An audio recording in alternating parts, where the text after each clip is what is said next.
అశ్విని నక్షత్రం గురించి తెలుసుకుందాము. అశ్విని నక్షత్రము 27 నక్షత్రాల్లో మొట్టమొదటిది.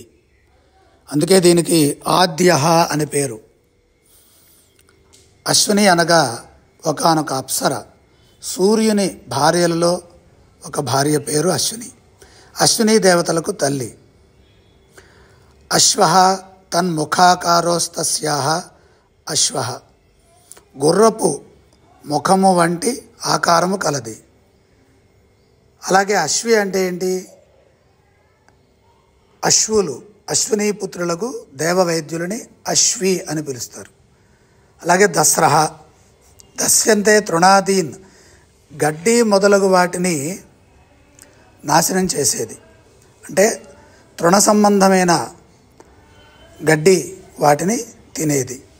తురగః, తురేన వేగేన గచ్చతి, వేగంగా వెళ్ళున్నది, గుర్రము అని అర్థం. త్వరగా వెళ్ళటానికి తురంగః, తురంగమః అంటాం.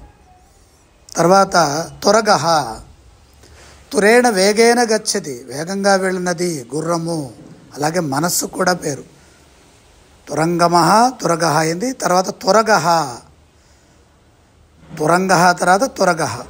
తురేణ వేగేన గచ్చతి, వేగంగా వెళ్ళినది, గుర్రము అని అర్థం. అశ్వః, అశ్నుతే వ్యాప్నోతి సర్వత్ర, అంతటా వ్యాపించినది. తరంగము, అగ్ని, సూర్యుడు, గుర్రము అని పేరు. అలాగే చంద్రుడు, కాలవానికి కూడా అశ్వః అనే పేర్లు ఉన్నాయి. మరొక అర్థం అశ్వః పురుషజాతి విశేషః, గుర్రాల్లో, మగ గుర్రాల్లో పురుష జాతిలో అదొక విశేషమైన పేరు అశ్వః అంటే. వాజీ, వాజః వేగః అస్తి అస్య, వేగంగా వెళ్ళున్నది. అలాగే బాణః అని కూడా ఉన్నది దాని పేరు. తర్వాత హయః, హయతి గచ్చతి, వెళ్ళున్నది, గుర్రము. తర్వాత హరిహి, హరతి పాపాన్, పాపములను నశింపు చేయువాడు విష్ణువు. విష్ణువు హయగ్రీవావతారంలో ఉన్నటువంటి స్థితిని అశ్విని నక్షత్రానికి అన్వయం చేశారు. అంటే గుర్రపు ముఖం కలిగినటువంటి స్వామి శ్రీమన్నారాయణమూర్తి యొక్క అవతారాల్లో విద్యకు సంబంధించినటువంటి దైవము హయగ్రీవ స్వామి. ఆ విధంగా శ్రీహరి ఈ గుర్రపు ముఖంతో అవతరించి ఉండటం చేత అశ్విని నక్షత్రానికి హరిహి అని కూడా పేరు వచ్చింది.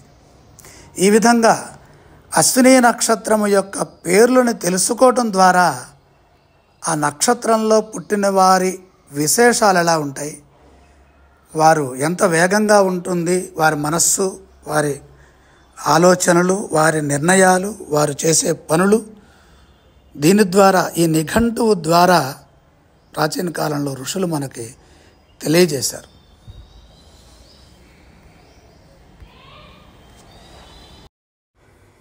అలాగే అశ్విని నక్షత్రానికి ఒక విశేషమైన లక్షణం ఉన్నది, అదే వేగం. గుర్రాన్ని వెంబడించి పులులు, సింహాలు చంపలేవు. ఒక ప్రణాళికాబద్ధంగా మాటు వేసి అవి వేటాడు జంతువులను చంపుతాయి. గుర్రాన్ని వెంబడించే క్రమంలో పులులు, సింహాలకు గుర్రం వెంట పరిగెడుతున్నప్పుడు కొంతసేపటికి వాటి యొక్క వేగం తగ్గుతుంది. గుర్రానికి పరిగెత్తే కొద్దీ వేగం పెరుగుతుంది. అది దాని దేహ జీవలక్షణం అలాంటిది. ప్రకృతి సిద్ధంగా గుర్రము యొక్క శరీర నిర్మాణము పరిగెత్తే కొద్దీ వేగం పుంజుకుంటుంది. అందువల్ల క్రూర జంతువులు గుర్రాన్ని వేటాడలేవు. అశ్విని నక్షత్రంలో జన్మించిన, ఏదైనా పని చేసినా అశ్విని నక్షత్రంతో కూడిన ముహూర్త ప్రభావం వల్ల వేగంగా పనులు పూర్తవుతాయి.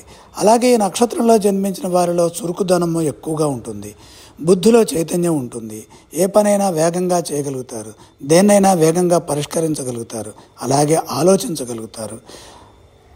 ఇంకా చెప్పాలంటే అగ్నిరాశి అయిన మేషంలో ఈ అశ్విని నక్షత్రం ప్రథమ స్థానంలో ఉండడం ద్వారా స్వచ్ఛతకు, ధర్మానికి, స్పష్టతకు సంకేతంగా భాసిల్లుతోంది. అశ్విని నక్షత్రంలో జన్మించిన వారు అశ్విని దేవతలు.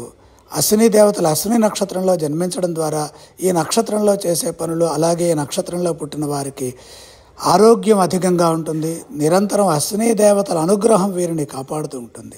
శంకరమంచి జ్యోతిష విద్య, శంకరమంచి రామకృష్ణ శాస్త్రి. శుభం.